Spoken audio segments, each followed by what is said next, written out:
పిలుస్తుంది దూరం నుంచి. ఒకరోజు కాకపోతే రెండో రోజు పడిపోతాం మనం.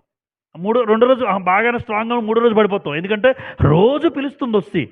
రోజు పిలుస్తూ ఉంటే తప్పు చేయాలని ఉంటుంది ఎవరికైనా. మా ఆయన లేడు, వస్తారా? మా ఆయన లేడు. రోజు అదే. అక్కడ మాట రాయలేదు కానీ ఇదే మాట అంతే అంతే. ఎందుకంటే రోజు మాట్లాడుతుందంటే ఎప్పుడు మాట్లాడుతుంది? పోతీఫర్ ఇంట్లో లేనప్పుడు మాట్లాడాలి. పోతీఫర్ ఇంట్లో లేనప్పుడే మాట్లాడాలి. అంత ధైర్యం ఉండదు కదా ఉన్నప్పుడు.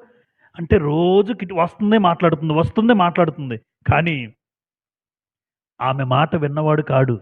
దేవుడి మాట విన్నాడు. తోకగా ఉండే స్థితి నుంచి దేవుడు తలగా మార్చేశాడు. ప్రధానమంత్రి అయిపోయాడు. మనకు తెలుసు. ఎప్పుడు మీ జీవితంలో ఎక్కడ ఉన్నా, ఏ స్నేహితులతో ఉన్నా, పాపం అనేది చేయడానికి ఎవరు ప్రేరేపించినా, నేను చెయ్యను, మేము దేవుణ్ణి నమ్ముకున్నాం అని మీరు అనండి. మిమ్మల్ని తలగా నియమించకపోతే నన్ను అడగండి ఒక రోజున. అలా ఉండట్లేదు కనుక మనం నియమించలేకపోతున్నాడు.